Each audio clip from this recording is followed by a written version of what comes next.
Morning. A warm welcome to the Humanist community in Silicon Valley's Sunday Forum to those joining us this morning. My name is Ray Sunby, president of the Humanist community. The Humanist community is a chapter of the American Humanist Association. Humanism is a secular and reality-based philosophy of life that affirms our ability and responsibility to lead ethical lives of personal fulfillment that aspire to the greater good. We value freedom, health, happiness, fairness, compassion, and using science and reason to acquire and apply knowledge. If these words describe your thinking, we invite you to become a member of the Humanist community if you have not yet done so. A special welcome to those who are with us for the first time. We invite you to continue listening to our weekly forums and other events.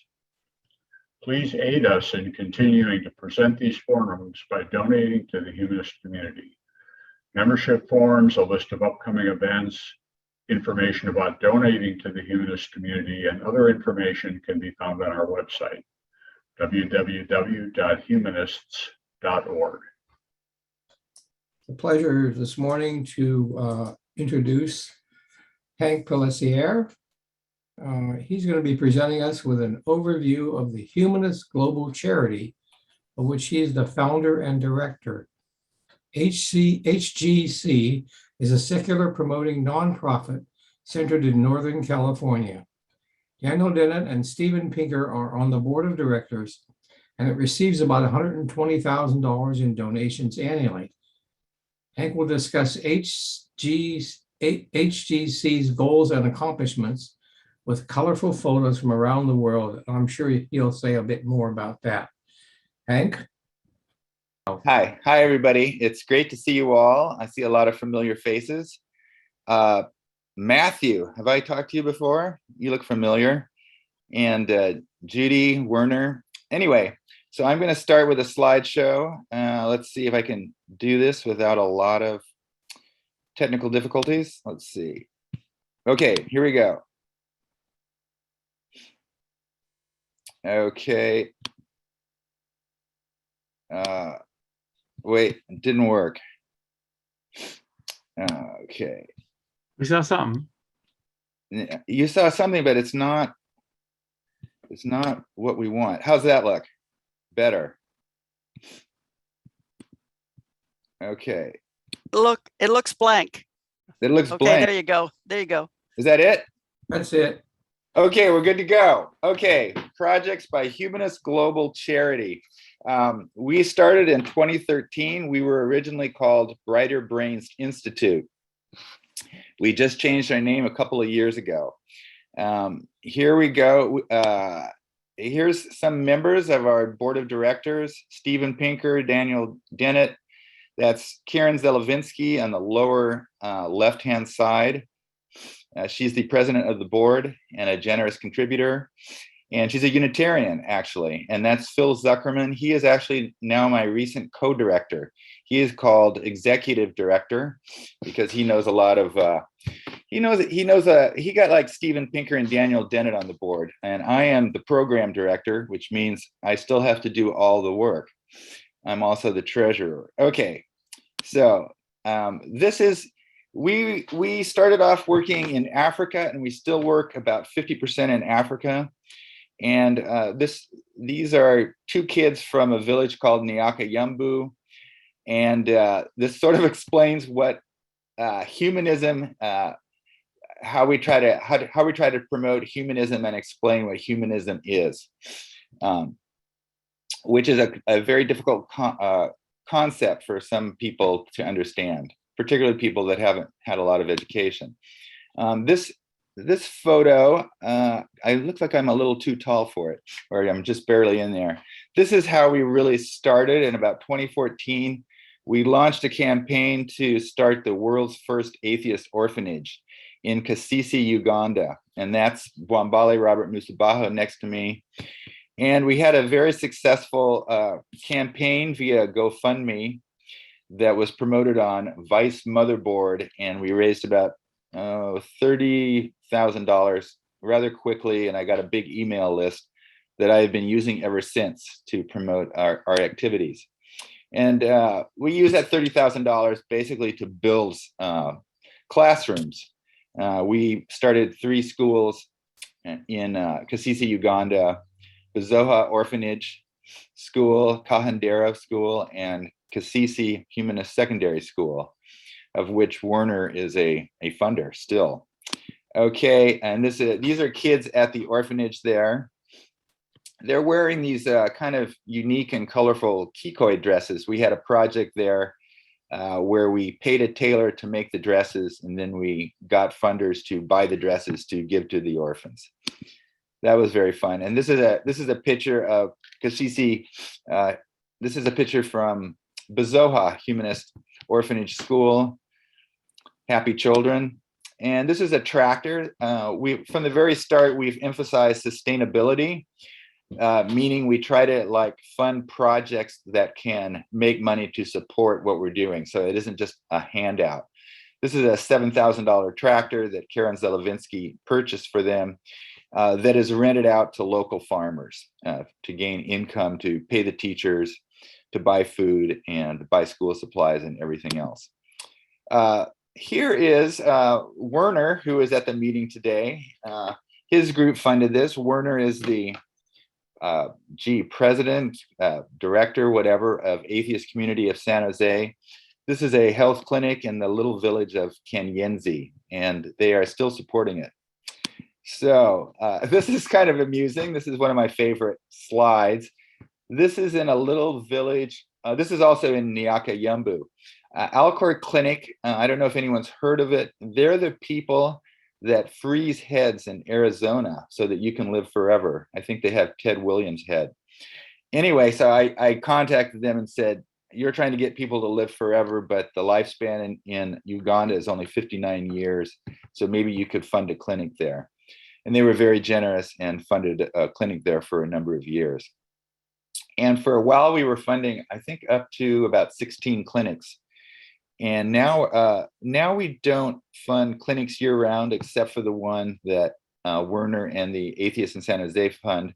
But we still do a lot of medical interventions where we just go into a village or a refugee camp and we provide malaria or cholera or a wide variety of medical interventions. I'll show you some slides of that later. Okay, so here's another one of our early funders, Reddit Atheism. I don't know if any of you are on Reddit Atheism, but they're a lot of fun. And this is in a village called Uhongo, and it's up in the Rwenzori Mountains of the Moon of Uganda. We started off really for about 3 years just working in Western Uganda near the Congo border. And for some reason, that region, I think largely aided by Bwambale Robert Musabaho and others, it's sort of a hotbed of humanism right there along the border. It's also a very problematic area due to wide variety of factors. A lot of armed rebels come across from the Congo. Okay, this is a project that we have continued to do a lot all over the world. These are sanitary pads, and girls all over the world need them to stay in school. This is called Garama Secondary School, and this is in Uganda. But we have also provided sanitary pads in Kenya, and right now I just got a proposal to offer them in Zambia, but we've offered a lot in Nepal and also in India. Okay, here's another example of sort of a technological product that we try to help out with. This is also in Kenyenzi. This is a solar charger, and these solar chargers were made by students in a physics classroom at the local high school that my 2 daughters attend, Piedmont High School. And so this is great. It's a village that doesn't have electricity, but they can charge their phones there. Okay. This is another example of a sustainable project. These are a bunch of orphans in Uganda, and they're making shoes and sandals out of recycled tires. This is another project this is a whole other school that we built. When we were called Brighter Brains Institute, we built a school called Brighter Brains Humanist Secondary School in Kanungu, which is a very interesting town. It had a Jonestown type of massacre where there was a cult there that worshiped the so-called Virgin Mary. And the leaders boarded everybody up in the church, 700 people, and then they lit the church on fire, and they escaped. Not the people, the 700 people burned to death, but the leaders escaped to whereabouts unknown, probably the Congo. But we set up another school in that town, which has quite logically turned towards humanism and away from religion after that catastrophe. And we no longer run that school. It is run by a UK organization called something like Uganda Educational Trust. They've been big pals of ours. I am now moving into some slides from Kenya. We work with Center for Inquiry in Kisumu, Kenya, and we help what is called Humanist Orphan Center. And this sustainable project is a popsicle machine. We bought them a popsicle machine.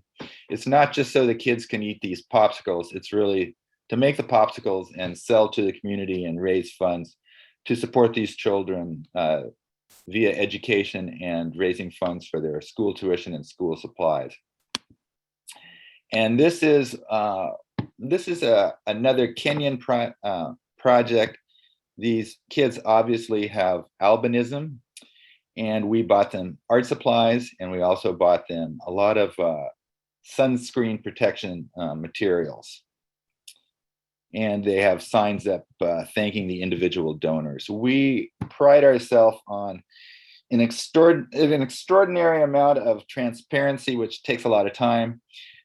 People who donate always get they're supposed to always get a thank you photo, sometimes with their name on it, sometimes not. But we don't just provide like a letter at the end of the year saying you donated this much. You get an immediate email from me and an immediate receipt, and you get a photo. Okay, still in Kenya, this is a cricket farm. I don't know if any of you have ever eaten crickets. I have. I can't highly recommend them, but they are edible. I mixed mine in a pancake batter. But anyway, in Kenya, we had a partner who raised some crickets, and he had an orphanage as well. And insects are a great source of protein. This is back at Humanist Orphan Center, Kenya, working with Center for Inquiry. We started an orchard. It's still there. And these are some of the orphans in the orchard. It's a long-going project. Here's another sanitary pad project. It's really quite a simple project. All you need is a sewing machine and some fabric. And it's a wonderful project. We've probably done 30 of these in multiple countries. Okay, all of a sudden, we are in Nigeria. This is one of our main partners there. His name is Sadiq Modukura, and he is teaching a critical thinking class. We have offered, I think we've offered 31 critical thinking classes, mostly in Nigeria. As you can see, he's teaching Muslim girls, and we can't just go directly in there and say, hi, we don't believe in God, we want to teach a class. So we go in there and we say, we want to teach critical thinking. And in fact, as we teach the critical thinking class, we're also going to feed the students that day. We did not buy them these soft drinks. We gave them healthier food than that. And the critical thinking workshop that we offered, and we still offer, it was originally designed based off of an essay written by Leo Igwe, who probably many of you have heard of. He wrote an essay, just a 700-word essay called "I Doubt," and we sort of turned that into an entire 2-hour workshop. Okay, these are some more of these girls with our critical thinking workshop, and this is a whole story. You've all probably heard of Mubarak Bala. Mubarak Bala first got interested in becoming a humanist because he was appalled by what's called the Almajiri system. The Almajiri system in northern Nigeria is this system where basically poor parents drop their kids off at Islamic centers, and they just sort of leave the kids there to get an education. But the only education those kids actually get at the Islamic center is they learn the Quran. And the kids actually aren't even really fed very much, so they spend most of the day wandering the streets with bowls begging for food. This and it's a cruel system. The kids are called Almajiris, and it's a cruel system, and Mubarak Balak got very motivated to end the Almajiri system. And but anyway, the reason this refers to this kid is this kid was an Almajiri, and he stole a cell phone, not with his real arms, not with these prosthetic arms, with his real arms. He stole a cell phone because he was broke and he wanted money so he could get some food. But the clerics at the Islamic center tied his arms up behind a pillar in the mosque, and his arms went numb and he got gangrene, and his arms had to get amputated, and they gave him these extra large. He now has extra large forearms and hands that we raised the money for. So we worked with a local group to raise money to get him some new hands and arms. And it's kind of ironic or something that he's actually holding a cell phone, because that's what got him in trouble in the first place. Okay, so another thing that we work on a lot, we've been doing this for 3 or 4 years, is we work in refugee camps. And I did not know it, but there are a lot of refugee camps, I think 20 or 30 in Nigeria. And Nigeria is a fascinating country to work in. It's violent, torn by violence. This is a they're called IDP camps. This is a camp in the city of Maiduguri, which is in sort of Boko Haram territory. Boko Haram, as you certainly know, is a terrorist organization, a Muslim terrorist organization. And these are all widows. These are widows and children. Their husbands have been killed by Boko Haram, and they've ended up in a refugee camp.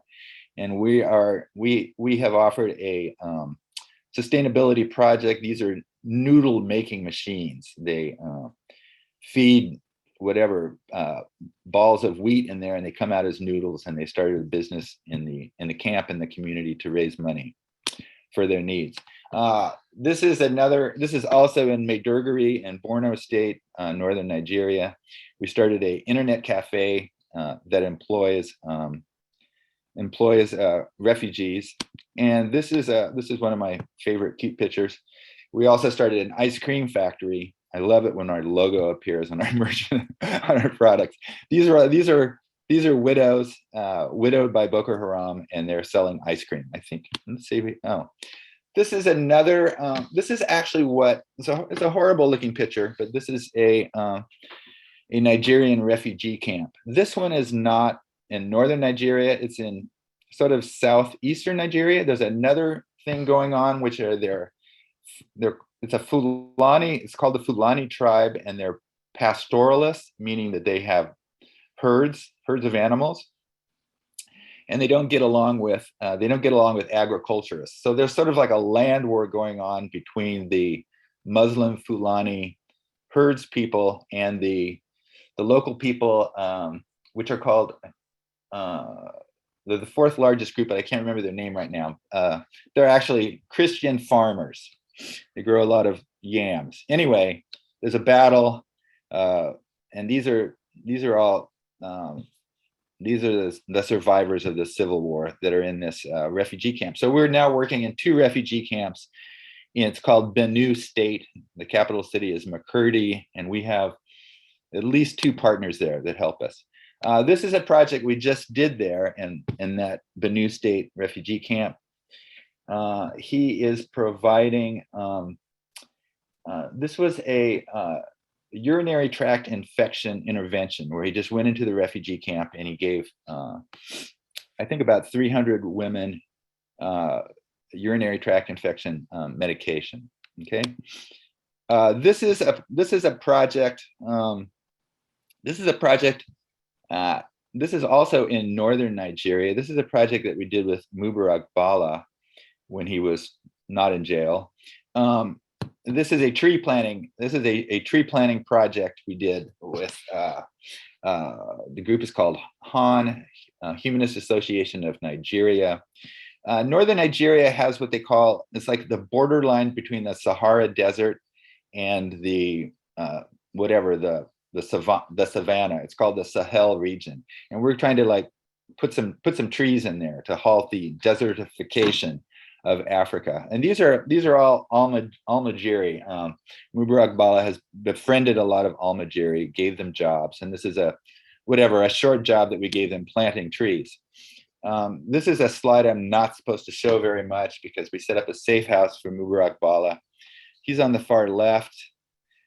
His wife is the third from the left. We set up a safe house in a, I'll tell you it's a Buja, but I won't give you the address. Actually, that it's no longer in existence.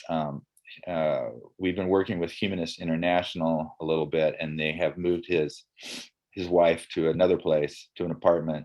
Anyway, but this was our first safe house, and we have now we're now funding other safe houses all around, and in several other places. Okay, now we're in Ghana.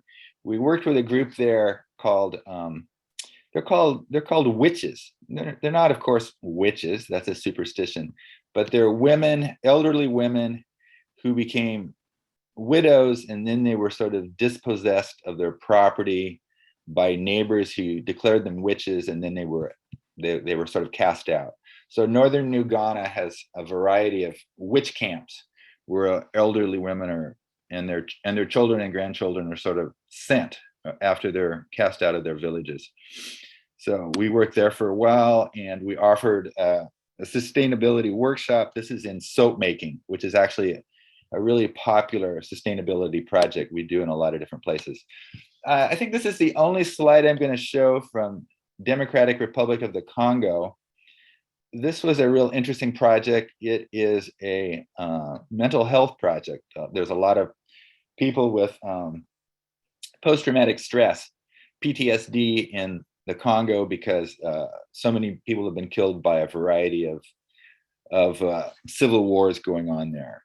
So the province is called North Kivu, and the guy on the right is he's a psychologist that we hired, and he's listening to a trauma victim, and he's going to prescribe some medication. Okay, now we're in Sudan, which was a fun country to work in. Those are two orphan boys. We gave them money to start an egg project with our partner there, Mohammed Salih. Okay, now we're in the Philippines. This is another popular medical intervention that we do. It's very simple and very cheap. It's just deworming. It's killing intestinal parasites. So we worked with our partner there with a tribal group called the Alangian people. And this is a one-time project that we did. I was interested in, perhaps some of you have heard of Soylent or astronaut powder. This is a complete nutritious meal in powdered form, flavored with chocolate. So I sent an 80-pound box of it to the Philippines, and it was given to these tribal children. It actually tastes really good. I drank a lot of it myself. Okay, this is another project that we're doing in the Philippines with Happy. Happy is the Humanist and Atheists of the Philippines International. This is another tribal group. These are called I'm sure I'm mispronouncing it, but they're called the Aita people. And they're in a difficult situation because they were actually nomadic hunter-gatherers. But now they're being they have to become agriculturalists. They've been given land, but they can't just survive hunting and gathering on it. They have to plant. I think they might be mango trees. I'm not sure. Okay, now we're in Myanmar, which is probably my favorite country to work. One of my favorite countries to work in, because as you know, there's a tremendous civil unrest there. So we're working with a women's shelter. These are women and children who have left their husband or been abandoned by their husband, or they've been beaten up by their husband and had to flee. So these are women and their children, and they have this paint on their face. It's some kind of, local custom. And so we basically give this group food, and we also give them sewing machines as a sustainability project. And this is actually a refugee camp in the Myanmar, I think it's in northwestern Myanmar. These are, they're basically hiding from a military junta, and we're just providing them food, and they just brought out all the kids, and they sent us this picture. And we try to do about one project a month for Myanmar. Now we're in Pakistan, and we have one partner there. He lives in the outskirts of Dhaka, the capital. And most of what he does is he looks for poor people who are widows or widowers. And he buys the widows' sewing machines, and he buys the widowers' rickshaws, or we buy them rickshaws. This is a happy new rickshaw owner, okay? And this is I'm sorry, I think the last two photos I showed you were for Bangladesh.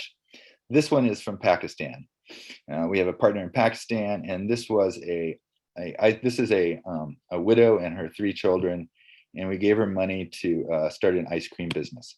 Okay, now we're in India. India is a fascinating country. As you know, there's like 7 major religions there. They don't all get along, especially the Hindus and the Muslims. And this is a fellow that we worked. He's a PhD student in a northern India university. We gave him money to start a rationalist library in his village. And this is a sad story. This is in South India. This is in the state of Tamil Nadu. There was a murder, an assassination about 3 years ago. There was a ex-Muslim atheist named H. Farouk, who was killed by a Islamist group. He was chopped up with machetes, and this is his widow and her 2 children. So they live in a city called Coimbatore in Tamil Nadu, and we send them about $300 a year, really just for food and rent, just to survive. We've been doing that for 2 years, and the 3rd year is coming up. Okay, we just kind of got lucky. That first guy I showed you, the one who started the Rationalist Library, he's an atheist, and he knows a lot of other atheists, and so he connected me to all of his sort of classmates and part of the atheist community there. And we quickly found 3 secular schools that we could fund. This one is in Bihar, and Bihar is the poorest. It's the poorest state in India. It actually has about the same per capita income as the Democratic Republic of Congo. It's an extremely poor province. And this fellow over here, the man in the white shirt carrying the pot, he is an ex-journalist or a journalist who decided to return to his village and just start a school. And he's been pretty successful. We've helped him quite a bit, but he's also raising money from other sources. He actually runs 2 schools, this one and another one. This is in the 2nd poorest province of India called Jharkhand province, just south of Bihar. And these kids are actually, they're called tribals. I don't know if people know the term Adivasi very well, but Adivasi is a term that refers to the tribal people of India, which I guess you could also call them Aborigine, or just an early group. And they're actually on a sort of a lower rung than even the Dalits or the untouchables. So anyway, this is in a small village in Jharkhand, and most of the students at this humanist school, which is, all the instructors there are non-believers, and they are instructing these poor tribal kids. Okay, so, and this is the 3rd school that we're the 3rd humanist school that we're funding in India. This is in the province of Uttar Pradesh. And we bought these kids those blue sweaters. They're very thankful. I guess it gets cold there in the winter, so we bought them those sweaters. Okay, there's another province in India that I think is very fascinating. It's called Sikkim. It's in the northwest. It's actually wedged between Bhutan and Nepal. And this is a cross between an orphanage and a safe house.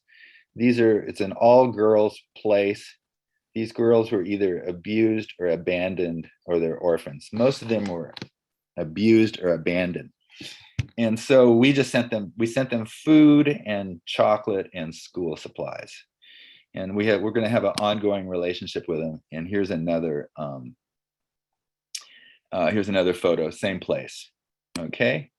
And we have spent an entire year working in Maharashtra province, which is Mumbai, and the province around Mumbai. And these are just shoes. These are inexpensive sandals that we bought for.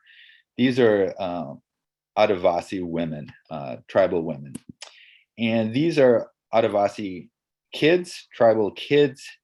And it looks like we just bought them they all got like sort of a package. I think the package has a combination of food. It had a lot. Oh, this is mostly hygiene products. It's like toothbrushes and toothpaste, soap.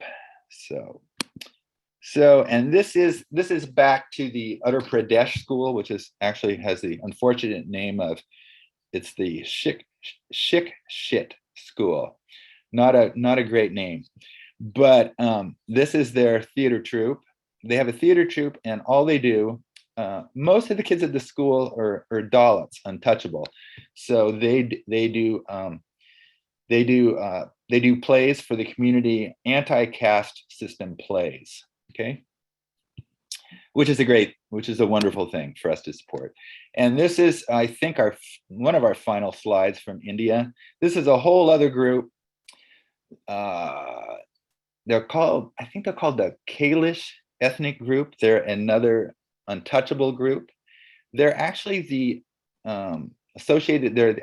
ancestors of the gypsies, the so-called gypsies or Romani people that are in Europe now, mostly. They actually came out of India.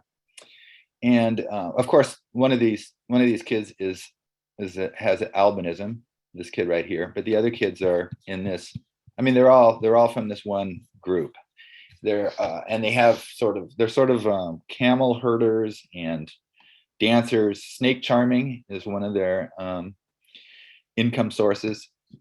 And we have a partner there who works with them. And it looks like we bought them dental equipment. Okay. Oh, this is our most recent project in India. We just funded it last week. We're working with slum kids in Calcutta. We have a really good partner there who is just trying to identify kids who need help. And so we sent her some money to distribute there. Okay, what else we got? Okay, this is back in Mumbai. This is at we have a friend there, a partner there and this is an anatomy class. So we offered it an anatomy workshop, because it's due to repression. The kids just don't learn very much about anatomy, which we think is a good thing to learn about. So we had our teacher and her crew of fellow teachers go in there to do a one-day workshop on anatomy. Okay, now we're in Nepal, which we're very excited about. And some of you here, Judy might go to Nepal with me and a couple other people, and Werner might go, which would be great. And we've done a lot of projects in Nepal in the last 2 years. One of the things we've done a lot is we have our partners. We work with Atheist Republic of Nepal, and they've been a really great group. A lot of them just seem to be like female law students, and they're quite generous with their time. And so one of the things they like to do is they like to hire a couple of people and go up into the mountains of Nepal and give school supplies to girls. And this helps the girls stay in school because their parents were poor and the girls are not top priority. So if the girls can get school supplies, it's something that the parents don't have to pay for, and the girls can continue their education. So that's what that photo is. This is actually, I think these are sanitary pads to women living up in the Himalayas. Okay. These are actually Dalits again. These are actually untouchables who live in a slum of Kathmandu. Yes, they're holding like sanitary pads. Okay. And these are, again, Dalits, untouchables. And this is also a slum of Kathmandu. And we just gave them blankets for the cold. Okay.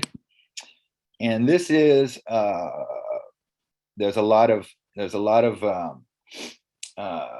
not enough talk about vaginal health. So our partners are there in Atheist Republic of Nepal, we gave them money just to sort of distribute information about vaginal health so that the girls don't get urinary tract infections and they generally get a sort of a sex education. Okay.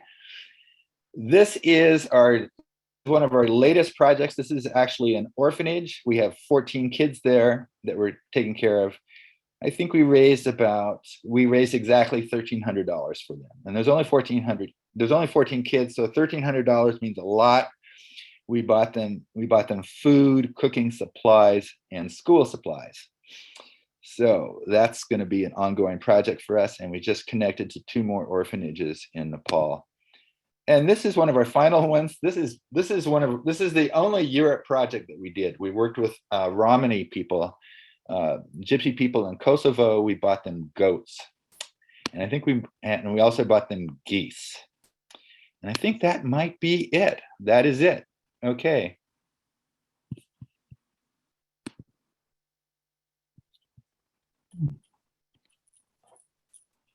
Sometimes we usually can put a donation. Yeah. Waiting for chat. Okay, I'm done. But we're gonna have Q&A. Oh, that's amazing. I stopped at 11:45, exactly when I'm supposed to. So Hank, can you hear me? Yeah, I can hear you. Okay. Is there someplace we should send our money? Well, you can go to the website. You can go to the website and find out all that information. There's always HumanistGlobalCharities.com. Yeah, it's Humanist Global. It's actually humanistglobal.charity. There's no Okay. com. It's just humanistglobal.charity. Yes, and we have on the far right hand side of that website, there's probably like 6 to 10 campaigns that you can donate to. And if you can't, if you can't make up your mind,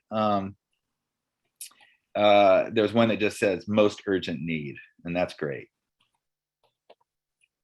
Is that charity or charities? Charity, Humanist Global Charity. Now just put it on the chat. Okay. Well, Hank, don't you also have a mailing list so people can get on your mailing list? So you can- Yes. Anybody who donates will automatically be put on the mailing list until they beg to get off of it.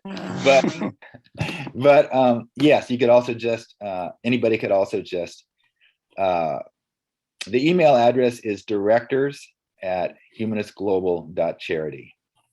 And you could just email me and say you want on the mailing list, and then you will definitely be on it. It says, remember it says directors, plural, not director. So it's directors@humanistglobal.charity. Scott, I see you've got your hand up. Oh, I was just going to ask how I expect you learn about many charities that would be worth giving money to. And I was going to ask you how you chose. It sounds like part of it is on the website. The people who donate get to choose. Yes. There's little donate buttons. Like say you can say you're in a mood, right? Like right now, we have a lot of Ugandan orphans that need sponsorship. So you can donate that, but even within that category, you can go in and you can like donate to the Ugandan orphan that you want to sponsor. So you can can do that. Yes. Thank you. Very personalized. And then you will get a photo of that specific Ugandan orphan holding a thank you sign. Yes. I'm impressed with how wide range your activities are. Yes. Yes. It's I must modestly say that is it's not as hard as it looks, because people contact me and ask for money all the time. So my job is to decide whether or not there's somebody that qualifies.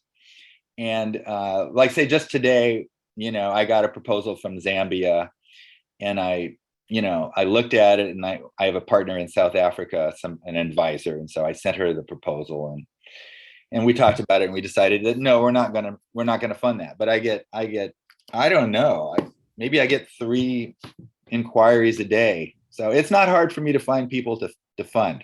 It's the hard part is making sure that the money gets spent correctly, and to choose which projects to do. Yeah.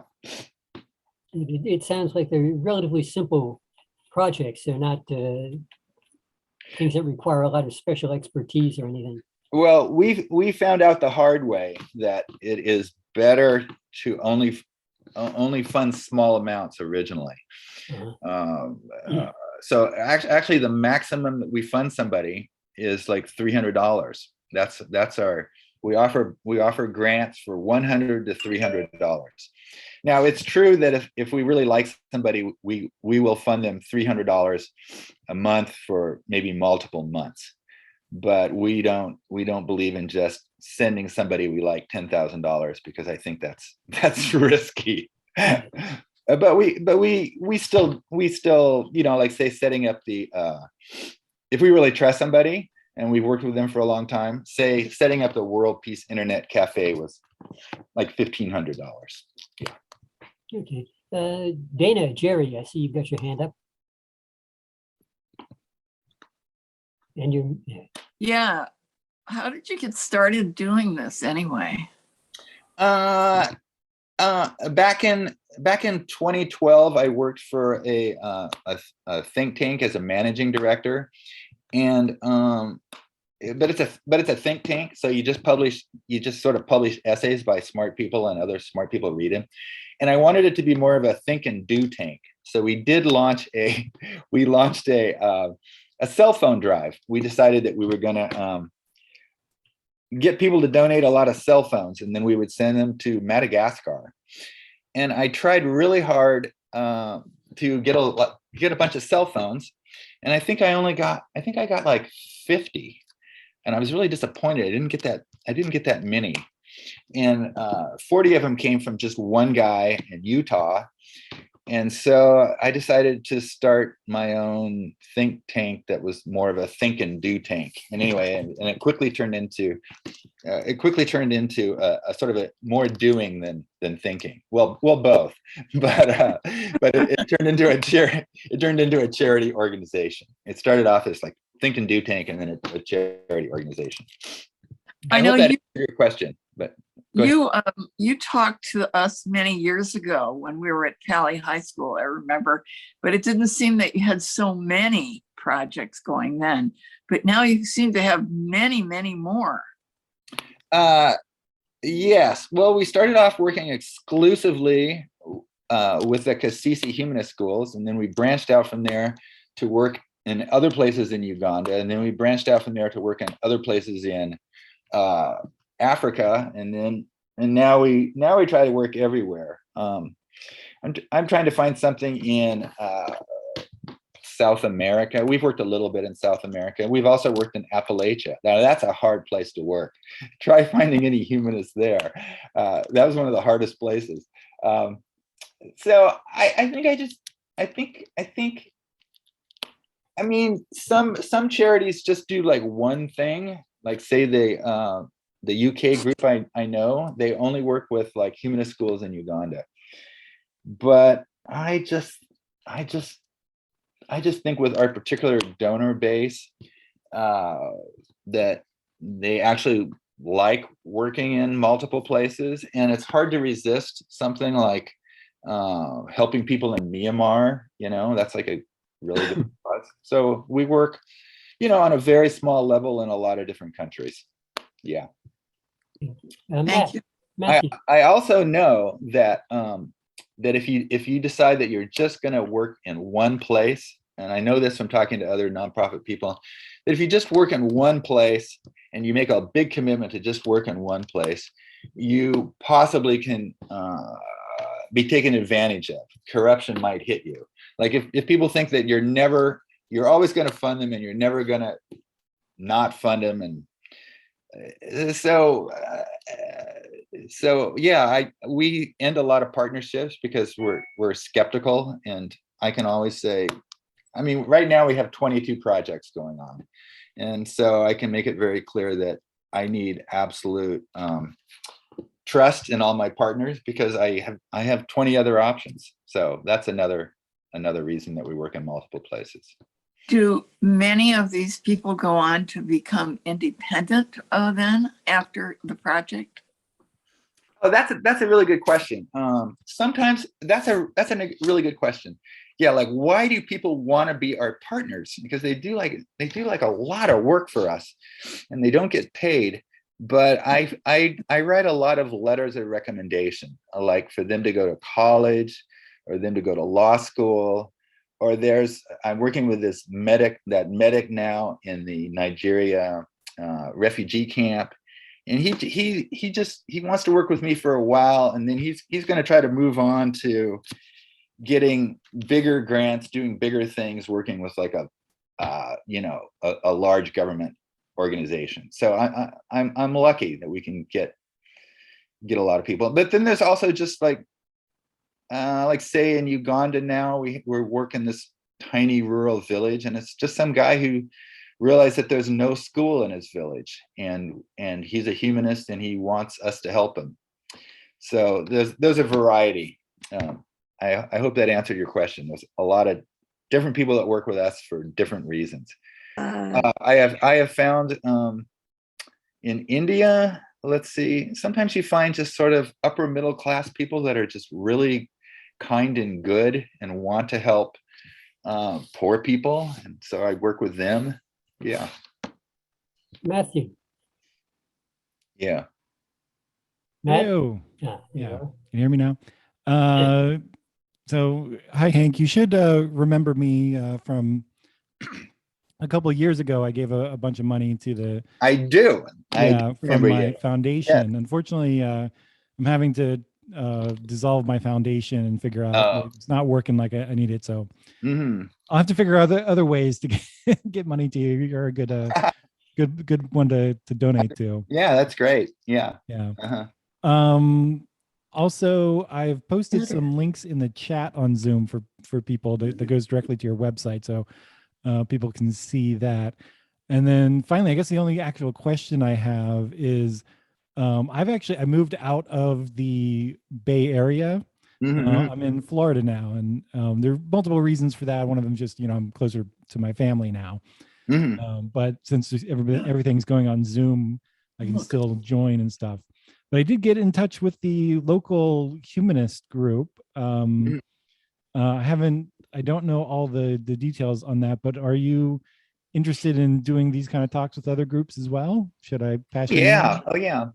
That would be really great. Yeah, we'd like to work with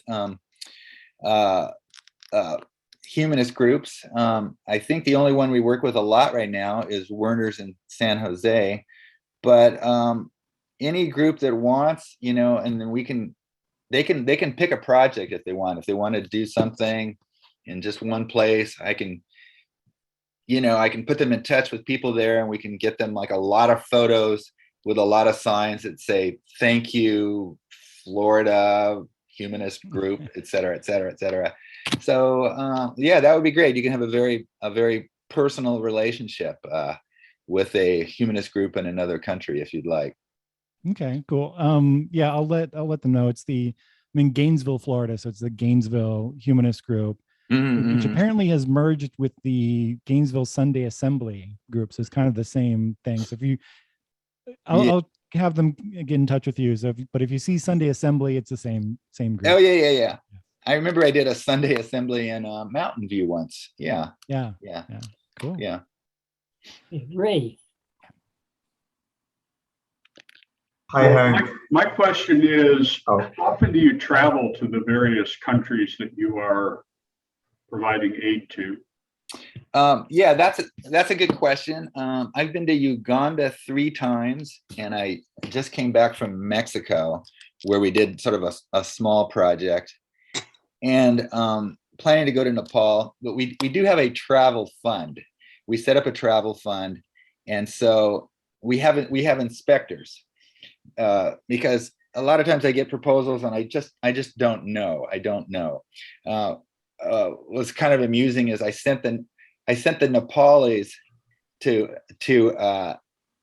inspect the Indians, and I can send the Indians to inspect the Nepalis because they're right next door. But and I worked with the Humanist in Bangladesh. I used them. I've sent them to Nepal as well, and I sent them to India as well. So they're all spying on each other. I just have to trust that they're all being honest with me. But also I have a wonderful partner in the UK, Dan Beaton, and he is our critical thinking workshop leader, and he's married to a Kenyan woman, and he loves going to Africa. So we've sent him to Uganda. We sent him to Uganda and Nigeria. He was wonderful and brave to go to Nigeria. So he went to Nigeria, and then I spent money, sending all the Nigerian partners to meet him. So funds get spent helping various inspectors and partners go and meet each other. Yeah. Hopefully that answered your question. Yes, thank you. okay, Zim, I see your hand up. Did I unmute myself first? I have a question about pushback. A lot of the countries that you've mentioned are corrupt, authoritarian. I'm thinking of, I think it's Uganda, where homosexuality is punishable by death. Mm-hmm. So I was wondering, well, first of all, how the different governments approach you, in countries which are deeply religious, and most poor countries in the world are religious. There's a correlation, right? I'm thinking of Bangladesh, for example. So, how do governments react to you, and how do the local communities react to you when you build a humanist school, in the middle of the jungle, for example? That's a really interesting and a huge question, and I have a lot of anecdotes about it, but I'll try to keep it short. We did have a whole. We sent some guy as a volunteer to Uganda, and he went around with a video camera and he asked people, who do you think humanists are? And some of the answers were, they want to make all children gay and then kill them, and this has to do with, fighting against just the horrible evangelical Christian pastors there that they really use abortion a lot as a way to kill, that humanists want to kill babies because we support birth control rights. So there's that.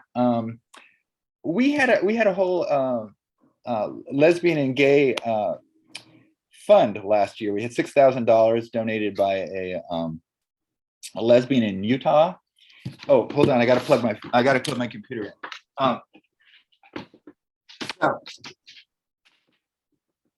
But I could add a couple of things that Hank mentioned, that one community that had the big fire killed murders. So they're naturally atheists, fighting against the religious people. And then we have people on the ground who want to do this for various reasons. Mm-hmm. And so we get that support from them. Yeah. And then it helps a lot to have a good school that's functioning nicely and providing meals for the kids. And then the kids come and the parents are happy for that, and they sort of just put up with the atheist part until they get more knowledgeable and then understand that it's really useful. Yeah, I just wanted to tell an amusing story just about. Okay, so we had this LGTB fund, and basically it just got confusing. We had $6,000 that we mostly spent in Nigeria. So after a while, people would contact me just thinking that humanists meant lesbians who want to help other lesbians. That's just what that word humanist came to mean. And for better or for worse, because we're a charitable organization, people just end up, and I think actually being charitable in some of these countries is almost more unusual than being non-religious.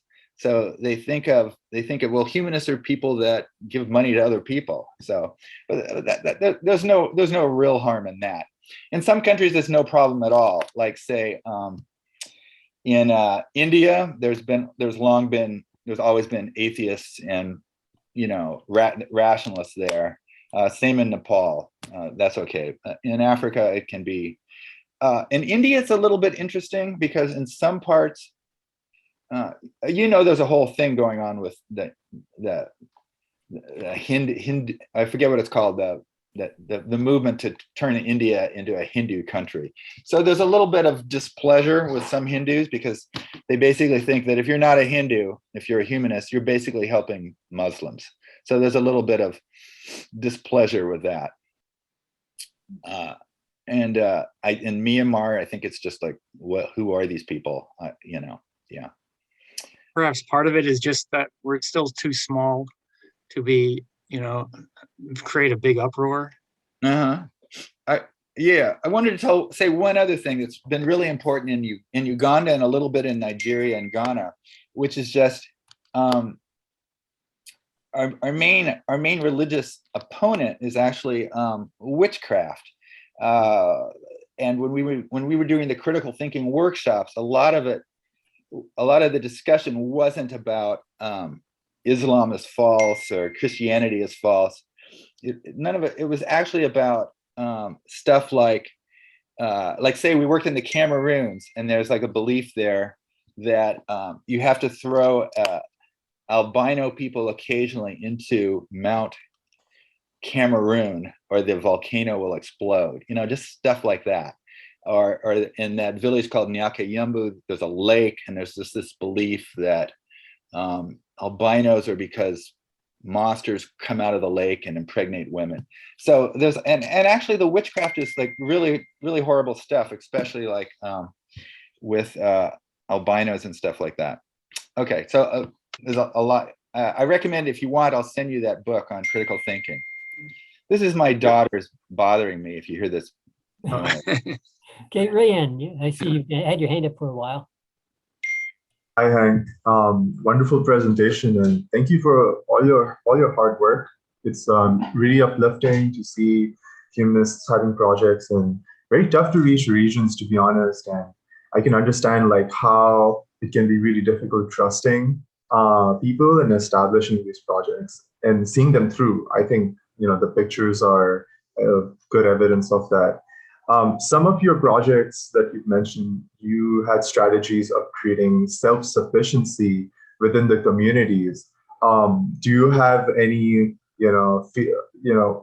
has those projects worked? What have been the learnings regarding those self-sufficiency based ideas, which I think is just absolutely wonderful. But how's it going right now? Have some failed?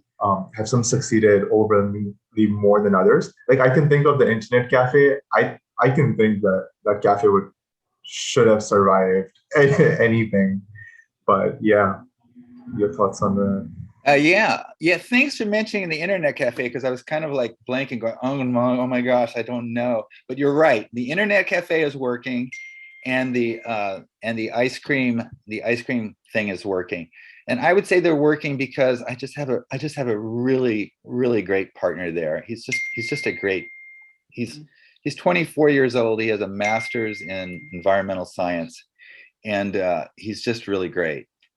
But a lot of the other places, like I have been told frequently, I'm so sorry about my daughters constantly pinging me. I'm going to tell them to stop it. Okay. a lot, we've been often told that we should offer, and we did offer for a while, entrepreneur workshops just to try to teach people how to like be successful at their business. Because it's true, like whatever this, even in America, what is it, like 70% of new businesses fail. And then you take people that have like third grade math skills, and there's an enormous amount of projects fail. I mean, we do have a policy which we just sort of say, we reward success, not failure. And this keeps us away from, we also have another policy that just says, we do not fund emergencies, because we just can't. And we actually have another policy I didn't even mention. We don't fund, we're opposed to people that ridicule religion. We don't do that. And the reason we don't do that is that we just can't afford it. There's other organizations like Humanist International and Atheist Alliance International, and all of their funding will just get caught up helping like, a handful of people. Emma. Thank you. So one kind of charity I am interested in is being able to sponsor people in other countries directly. What I mean is I get to talk to them through Zoom and through translation software. And in the meantime, I can give them my money. I think it will be a win-win solution. Instead of me just giving money directly to an organization and trust them what to do with my money, I get to talk to the people and I get to know them and I get to feel, my money is really doing something really good. So I wonder, you guys are thinking about doing that, or the other charity that's thinking about doing that? Because technology is already there. And that allow this kind of things to happen. And I think it's going to be very beneficial for both sides. Yeah, no, that's absolutely true. If you wanted to go on Facebook and just say that you have some money and you want to give it away to somebody who needs money, I'm sure you could get a lot of people that would contact you. So but what we can serve as is, we can provide like the tax receipt that some people want, although I would say close to half of our funding does not get a tax break because we get international funding. But we can also help you determine who actually needs the money and who is possibly just, a Nigerian prince who's scamming you. So we can serve that. I mean, I constantly get emails from people saying, so-and-so wants some money. Do you think this person is a honest person? So you're welcome to try to decide that yourself and have a long interaction with somebody. That would be fine. Yeah, we might have a little more experience. But if someone funds an individual through our website, can they contact them directly? Yes, they can do that. But I usually want to be included in the future conversations just to make sure that they're not taken advantage of. Yeah. And I generally have a policy saying that the recipients, the people that get the funding, I don't want them asking for money without letting me know first what they're asking for. Okay, Werner, your hand has been up. Yeah. Yes. I first a comment. I can, having worked with Hank for a couple of years, I can attest to the fact that he's very, very careful about who he gives money to, and he will cut them off if there's any doubt arises. So you can be pretty sure that your money will be spent wisely with Hank. My question to Hank is, do you, I know you spend an inordinate amount of time on this and it's a full-time job. Do you take any compensation for yourself? Yes, funds? yes, I keep 10% for fundraising. So that's my salary, which probably works out to, I think it's like $4 or $5 an hour, and which is pretty good in some countries. It's not particularly good in the Bay Area.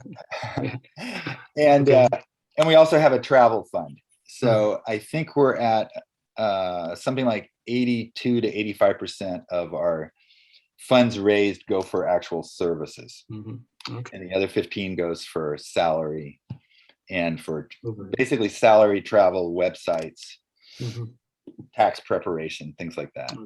So you can tap into that travel fund for yourself if needed. I can. Yeah, I can. I used it when I went to Mexico, and I'll use it if I go to Nepal. But I'd say about half of it goes to other people because I can't go everywhere and don't want to. Yeah. Okay. Thank you. Rayan, how do you pronounce your name? It's Rayan. Rayan. Yeah. I'm from Pakistan. I moved to the Bay, and yeah, I have my own foundation here with a co-founder that I just started. It's along humanist values. So this to me is just really enlightening. I'm just so glad to be here. I always love all the events by the different humanist organizations. Yeah, so Hank, I noticed that you've worked on some school projects, and I think the core of any school, aside from its functioning, is in the curriculum. Do you also generate a curriculum for the schools, or add a little bit things to whatever the government guidelines are? What goes behind all that? Yeah, we used to do that in the Ugandan schools. We started off doing that. I would write long essays on what is humanism, and I would have the teachers, post parts of these essays in the classroom and read these things. A lot of them, I mean, I think they might still be on our website. A lot of them are just about, really, really practical things for them. Like in Africa, there's a lot of intertribal hatred, and trying to like cool that off. And also women's rights. We would talk a lot about that, and also gay rights. I wanted to mention earlier that in Uganda, the humanist schools are really seen as, that's where you should send your gay kid. They're like sanctuaries for gay kids. So we would do that. In India, I haven't worried about that so much. There is like this one guy who has 2 schools that we've supported. He's fully an atheist. He's actually some kind of a Maoist revolutionary atheist guy. So I don't have to worry about him. He's very committed. He's been doing this longer than me, so I don't worry about him. But in Africa, yeah, a little bit. I think we only have worked in schools in Uganda and India. That's it. So, but contact me later, because I would love to work with your organization. The only thing we've done in Pakistan is some guy in Karachi who he knows a few atheists, and so we've helped a few. Yeah. Right. My organization, it looks like beyond Pakistan. I am Pakistani, but I'm thinking about globally. But yeah, Pakistan's a very interesting country. It's kind of just like India. There's not much difference, except it's majority Muslim. Culturally, kind of the same. And yeah, there's a lot of charity that happens there. But it's, of course, mostly through religious channels. And yeah, thank you. I'll contact you. I did have I had a pen pal in Pakistan. It was kind of frightening, because he wanted us to publish a book written by him anonymously. It was just a book about he said it was very dangerous to be an atheist in Pakistan. Is that correct? Yeah. Yes. It was very dangerous, and he had friends who had like disappeared, and he wanted me to publish his book, and he was writing this book, and then he disappeared. I never heard from him again. So that's really distressing. Most I mean, almost all atheists in Pakistan have to be covert, just really low key about it.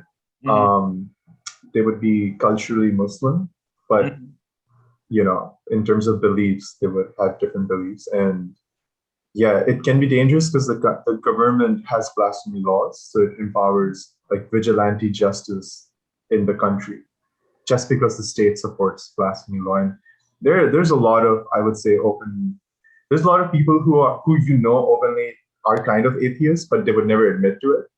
And Pakistan is right now currently having, I would say, at least in its middle class and upper class, the people in those classes, there's actually a silent revolution happening. There's a lot happening in women's rights. You can search like Orphan March, which is Women's March, and that should be proof enough to see how progressive the country is like moving toward, how progressive it is right now.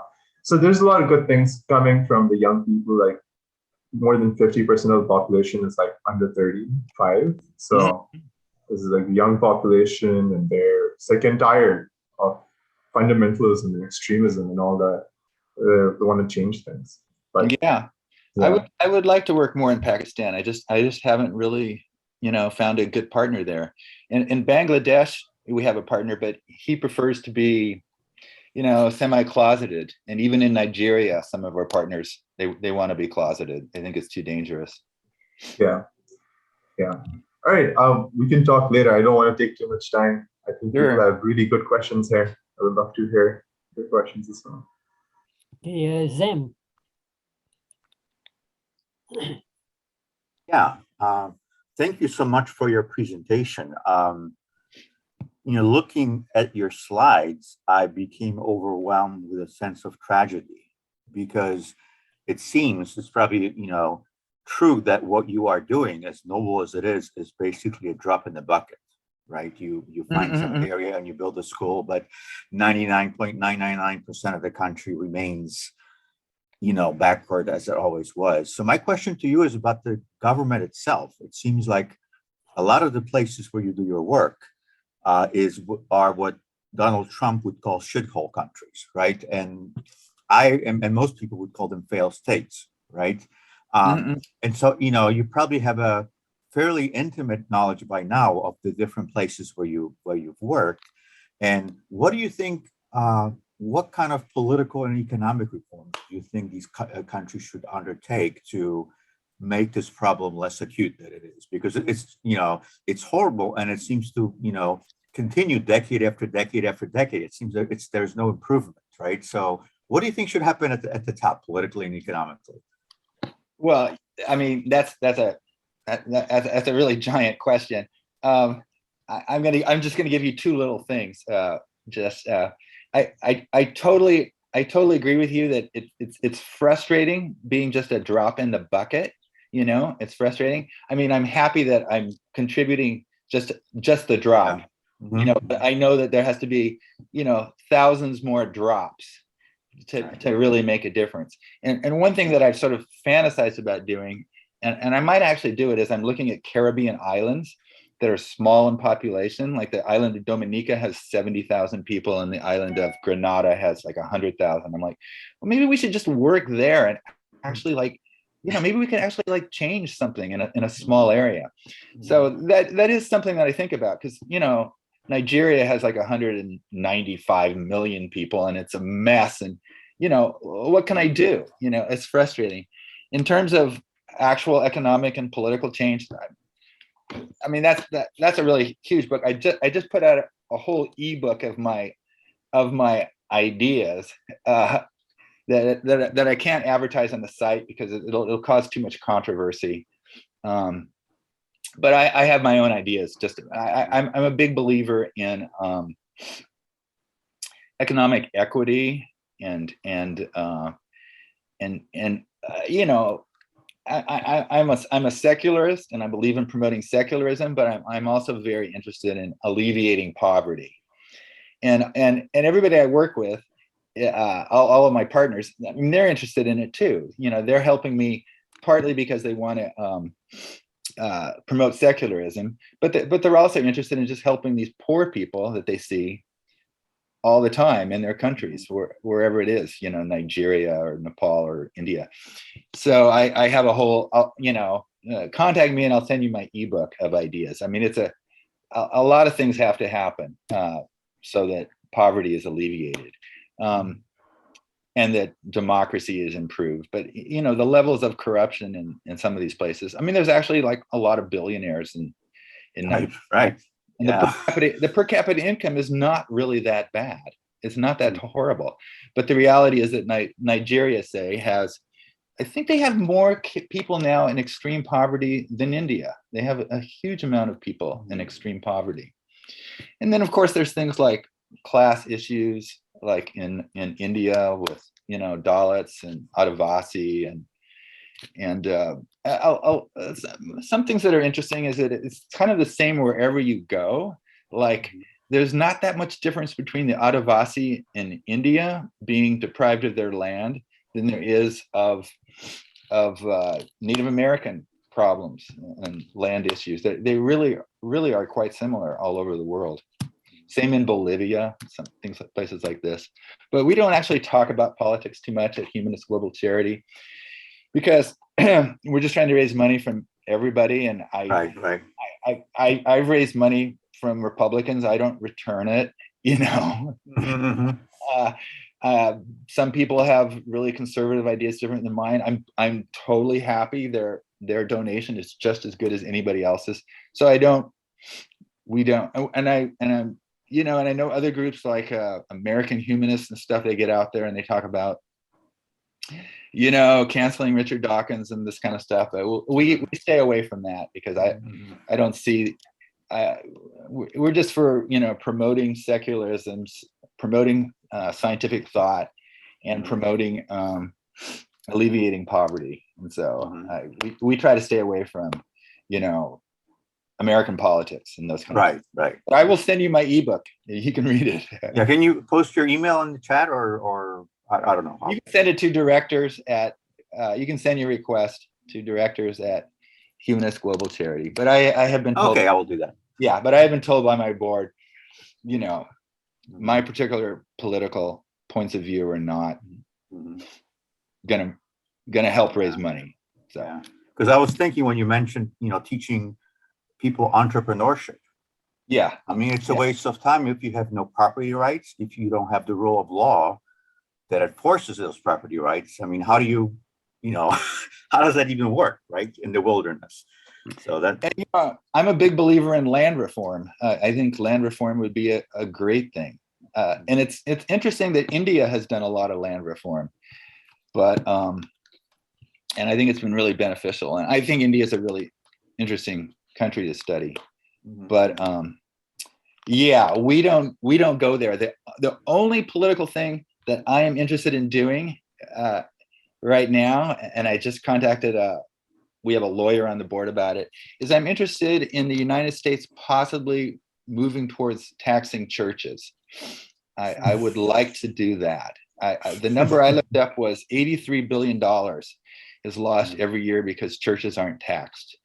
And I think that it's legal for us to do that. And I would love to have that be put on, even on a small level, like maybe I can get it put on like a Berkeley city initiative or something, like to tax the local churches. So that's like a political thing, but that's like a, a nonpartisan thing. Yeah. So I think we differ from some other humanist groups. I watch other humanist groups rant about American politics, and I'm always kind of like, but well, I just think about the poor people in other countries. I think about them a lot more than whether or not whatever. Yeah. There's a lot of. You're absolutely right. Yeah. Somebody else. Oh, Dana and Jerry. Yeah. Yeah. So when Rand was talking about how how problematic it is to be an atheist in Pakistan, first question I had was, which is worse in Pakistan, to be an atheist or to be a Hindu? And then I thought in more general terms, in the rest of the world, which is worse if you're a humanist or an atheist? Because you don't have to be, they're a humanist, they're not atheist. I don't know. There may even be atheists who are not humanists. I don't know. Well, atheist is a dangerous word to use a much more dangerous word to use than humanist. And it could be just because nobody knows what a humanist is or something. It's not, but the atheist is it's more of a triggering word like that. So, but that's not really why we use it. I mean, the president of our board defines herself as a humanist. She's actually a Unitarian, and not just like an occasional Unitarian. She's like I think she's the treasurer of her Unitarian church. And so we have I think that a definition of humanism is just that humans just determine their own destiny. I always say, well, we don't believe in prayer, and we don't believe that, no one's going to help us except ourselves. And so that's sort of our definition. And yeah, so I guess that answers your question. So okay, atheist. Yeah, and sometimes I think we could raise more money if our name was atheist. But then I think, well, maybe not. I was on Twitter for a while, and all the atheists are fighting. And they seem to have a lot of energy, but I don't think they actually donate very much. So I'm not worried about them. Yeah, I wanted to say about Dominica. My son-in-law is a Dominican. And his opinion about his country is that he said, Dana, they really don't want to work hard enough to be successful in business. Because I asked him if he wanted to go back there and start his own company. And he said he didn't think it would work out very well because of, So I wondered why you guys were thinking of going there. Is because of that, or because? Like I said, I was just sort of fascinated by the idea of working in like Dominica has 70,000 people. And thinking, well, God, maybe we could have like an impact, or maybe just like pick a town. Like I actually did. I found a town that has like 2,500 people. And I thought, well, that would be kind of really cool just to see us have like an impact in a small place. The Caribbean islands, they're really interesting. Apparently, they're really great for growing food, really fertile land. But I don't know that much about them. I haven't been there. It's also fairly close. I don't know. We worked in Haiti for a while, but that's too problematic, and they speak French. So I'm looking for a English-speaking Caribbean island. Yeah. Speaking of people closer to home, I think you said you had trouble trying to work in Appalachia. Yeah. There's this super Christian. We did about 3 projects there. There's one town, I think it's called Boone's Farm, Kentucky. The Boonesville, Kentucky. It's in Owsley County, which is called the poorest county in the United States. And it's a white county. It's not black, it's white, but it's really poor. Has a lot of opiate problems and things like that. But it's just super religious.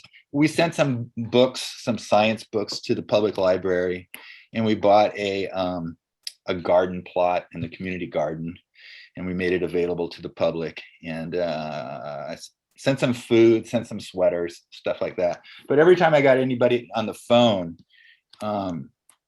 just like right away, they would be like, I remember talking to the librarian, and she would just be like, I'm so glad you called.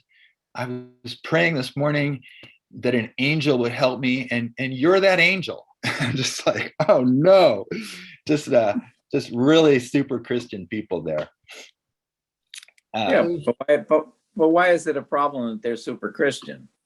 Well, we prefer to help other humanists in other countries. That's who we look for. So I would like to find a humanist partner in Appalachia to work with, and I haven't had any luck doing that. Oh, that's so. What's the name of the county again? Owsley County. Owsley County.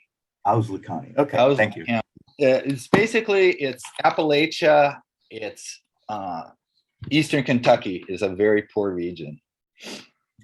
Hank, you told me that you used to fund religious groups just to help the poor, but kind of got away from that.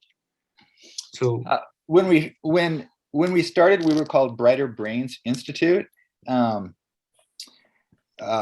And that was a spin-off from when I worked for the other think tank, and I started the Think and Do tank.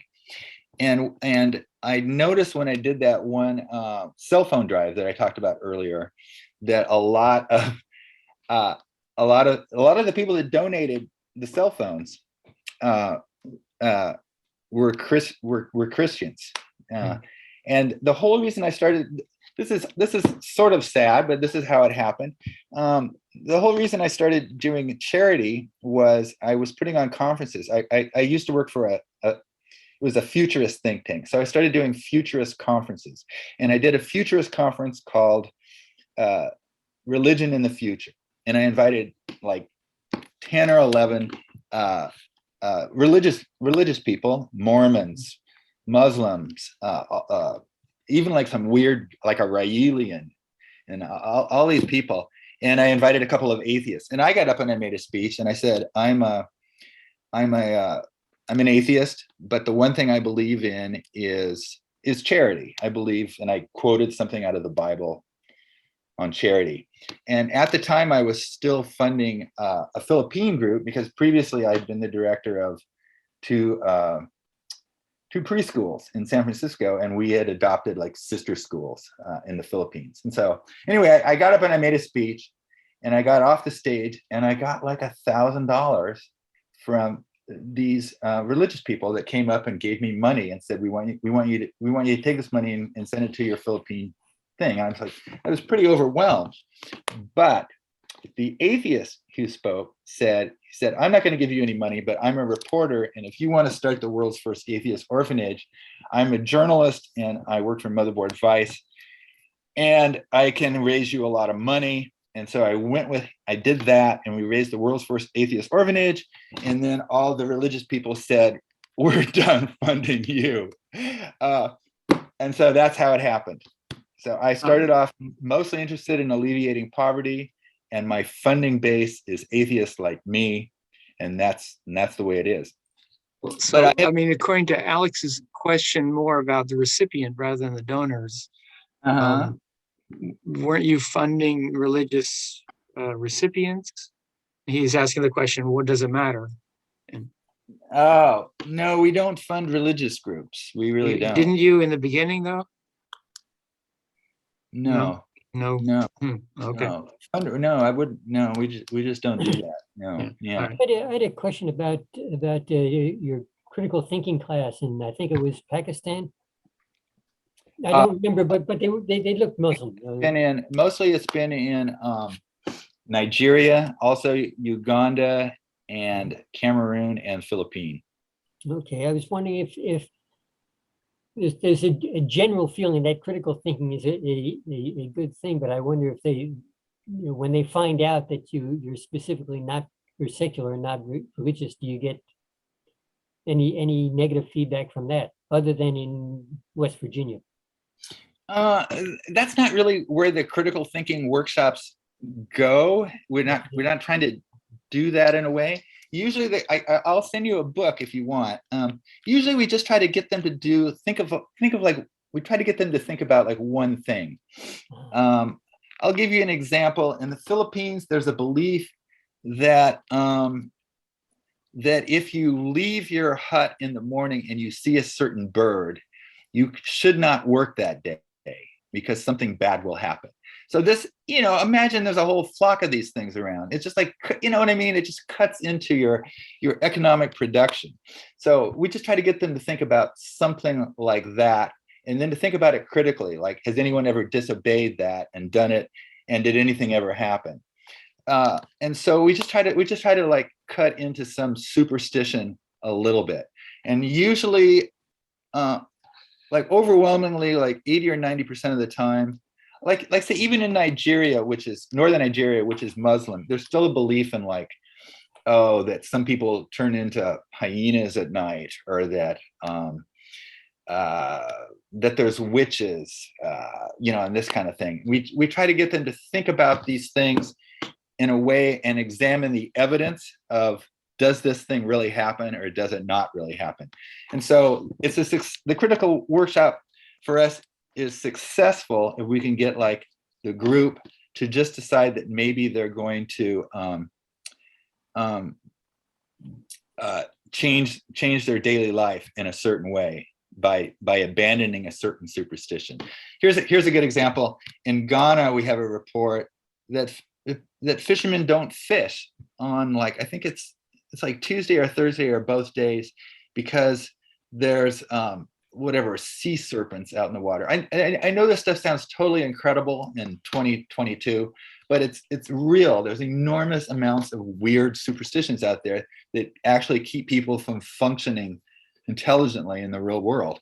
So we just try to get them to think about that and to like look at various kinds of evidence and to and maybe change their life on that. And that would be a success for us. We can't overthrow Islam or Christianity in a single critical thinking workshop, but maybe we can get them to abandon like one superstition. And a lot of these critical thinking workshops, they'll announce critical thinking workshop, this is what we're going to discuss, just this one thing. And they'll get everybody together in a room and discuss it. And maybe that particular village will abandon it. Yeah. Emma, I see you've got your hand up. Yes. So since you are in the business charity, I guess you know a lot what's happening in the world of charity. So I heard from somebody who was doing charity work in Peru, and he was saying that a lot of charity projects failed.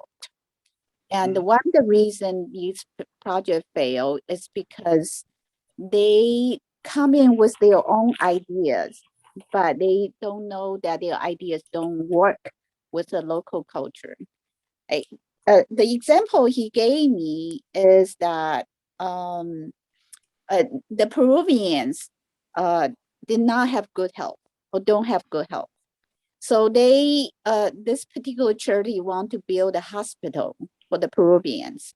And the Peruvians say, no, we don't need hospitals. We just don't want to live without animal. I guess they were so poor that they lived very close with their animals, their horses or donkeys or whatsoever. But the charity still go ahead and build a hospital. And the Peruvian take their animals and put in the hospital. Okay. And indeed, they become more healthy.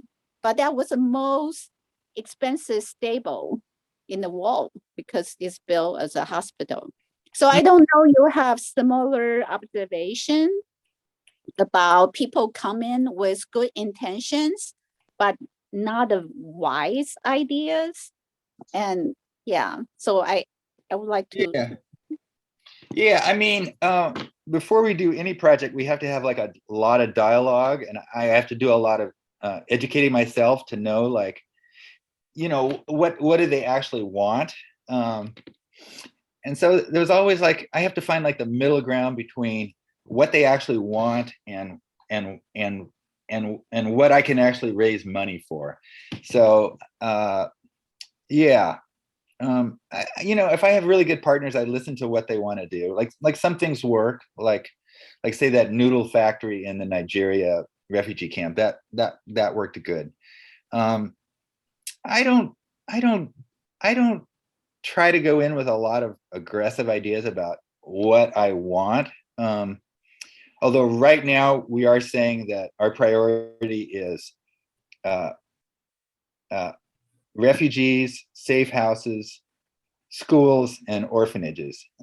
Out of those 4, orphanages are the most problematic because you probably heard stories about people will just, you know, I mean, say you want to make money being an orphan director, you could like just go and bribe a bunch of people and get their kids and then say you have an orphanage, you know what I mean, and send out photos. So you got to be really, the orphanage thing can be kind of problematic. One thing that everybody asks me for money for is they want money for to raise animals and kill animals, and I can't raise money for that because my donors, I've lost donors because they're like, how can you support killing pigs? You know, pigs are smarter than dogs. You're raising money for a piggery. I'm not going to fund you anymore. So we don't raise money for pigs. We can't do it. I mean, they want pigs, but we can't do it. And we don't even raise money for chickens. You know, rabbits, out of the question. Guinea pigs, no, we can't do it. Crickets, fine. So, you know, a lot of what I have to do is I have to find the middle ground between what my recipients want and what my funders want to give money for. And sometimes I just can't do it, you know. We had to abandon all of our Uganda, we were funding a lot of projects in Uganda by women's collectives, but my funders just got tired, and they're tired of funding sanitary pads at this time too. So I just have to find out what they still want to really fund. Refugee camps right now is something I can fund. I hope I didn't answer your question that good, but I hope that's something. Thank you. Okay. Yeah, I wonder if you'll be opening refugee camps in Poland or Hungary. Oh, I looked into the Ukraine. I've been doing that this last week. I have a couple of contacts in the Ukraine. Oh, Poland, I know. We almost funded projects in the Ukraine.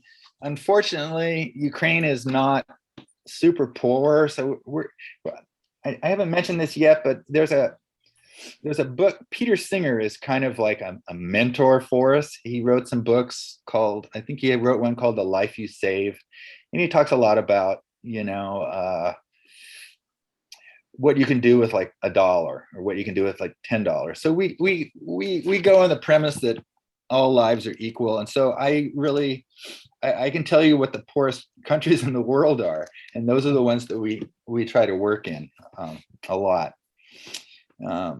So say Grenada in the Caribbean is the third poorest country in the Caribbean, so we're trying to work there. Jamaica is second. It's too difficult for me to work there, I think, and Haiti has been a problem. So now I'm interested in Grenada, third poorest. These African countries, they're all pretty poor. India is not, the per capita income is not terrifically poor, but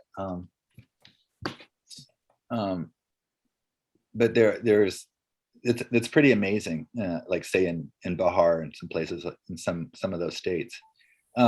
Ukraine, I tried to work there, but I was trying to sponsor kids in schools, but it's just like too much. You can put a kid through an entire year of school in a lot of sub-Saharan African countries for like $130. So they can stay in school for that amount. It's really a low price. Or you can feed a kid on 10 cents a meal in sub-Saharan Africa. But Ukraine, I think, is a little out of our price range. Okay. Zen, you had something? Yeah.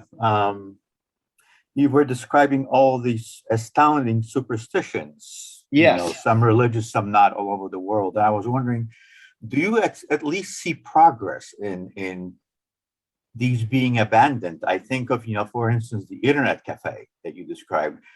People, I guess, do have at least limited access to the outside world. So I would think that this would temper the bizarre belief systems that they have. So have you noticed progress over the years, or is it just, staying the same? Have I noticed progress? That's a really good question, Sam. I just want to emphasize that it really is astounding, and probably some of you don't believe it. But if you look up witchcraft in Africa, it is absolutely astounding. I'm gonna tell you just a couple more stories that are unbelievable. We set up a orphanage in Kenyenzi, and I ended up getting an email saying, "Oh, one of the orphan boys is dead. He was jumped on by two men. They cut off his genitals, and then he died."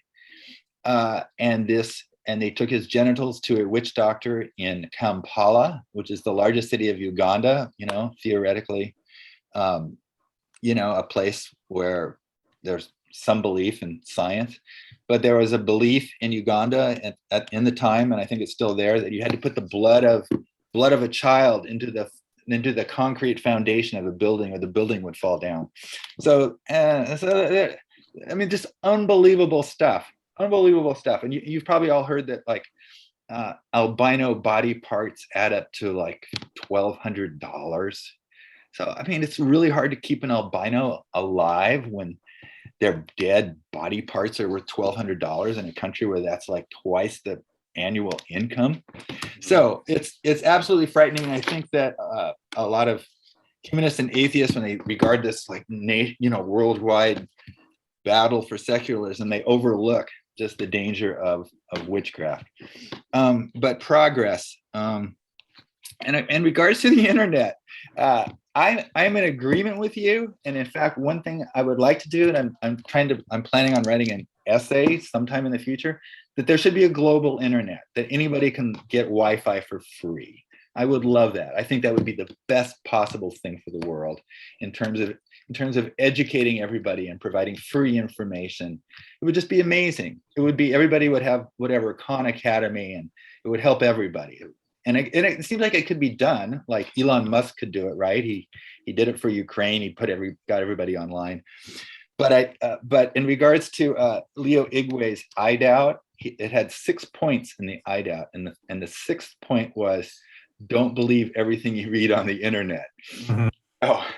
So I agree with you that internet would be great for everybody, and hopefully it will end superstition. But until there's only truth on the internet, which will probably never happen. Right. Proceed with caution in that direction. But thanks for the question. Emma. Yes. So so you started a project by talking to people and finding out whether they are honest. Can you say more about how do you determine whether people are honest or not? Well, I mean, for anybody, we have, okay, some ways that I'll believe somebody is honest. Like say, I don't worry in Nepal at all. Nepal is great. Everybody that we work with in Nepal belongs to either Atheist Republic of Nepal, or they belong to NASH, Nepal Atheists and Secular Humanists. So if they belong to like a pretty good group, that's a help. That's a help. But but not automatically. If they belong to some small Facebook group that has like 20 members, that's not a big help. We try to make it so that we don't have to worry about their honesty very much. Like say I'm working with a group right now, and I'm thinking of, they have a $300 project, and I'm thinking, well, we'll give them $100, and then we'll ask for all this documentation, to receipts and this kind of stuff, receipts and photos. And then we'll give them another $100 and ask for the same thing. So we'll just proceed really, really slowly. And then we try to send inspectors there. And like we worked in the Democratic Republic of the Congo for a while. That was difficult, but I sent 3 inspectors. I sent one inspector, and then I had 2 other people. Well, I sent 2 inspectors, and I had another person make a phone call. So after all of that, we decided to work with them. But it's getting easier for me. I have a partner there, and we look at proposals really carefully. We see if anybody ever inflates a proposal, like this guy in the Congo that we worked with. He was great for like 6 months, and then he sent me an inflated proposal where he tried to tell me it cost more to build a building. And he said it costs more to build a building in the Congo than it does in California. So that was easy. So that was the end of him. He said, by now we've done so many projects and we know what they cost. So if somebody sends me an inflated budget, I know it's inflated, and then I just don't work with that person anymore. So I hope that answers some of your questions. Yeah. But there's also a possibility that they take your money and they play games. They look like they are using your money, but actually may not. And so your inspector thing is very interesting. Are these inspectors, are the people they know that are going to inspect them, or these are secret inspectors? They don't even know who they are. They're separate. No, they don't know who they are. No, they're separate people. Like we had we work with Center for Inquiry quite a bit because they have a whole thing there called Secular Rescue. A guy named Matt Cravata, and he's a wonderful guy. So Secular Rescue gives all these people money who are seeking asylum like that. And so, like, say I hired a Bangladeshi who is, you know, he's been vetted by Center for Inquiry. I'll hire some guy like that, and he will say one of them went to India and another one went to Nepal, and they looked around and they took photos and they got back to me. And so I think they're pretty good inspectors. Every once in a while the inspectors are too harsh because I have to worry about that. I sent one Nepali inspector to India, and she said, no, you shouldn't fund this. You shouldn't fund this Indian school. And it turned out later that, I really should fund the Indian school. And maybe she just was worried about Nepali funding being cut or something like that. So no, we hire pretty good inspectors. The inspectors are actually probably more likely to say no than yes.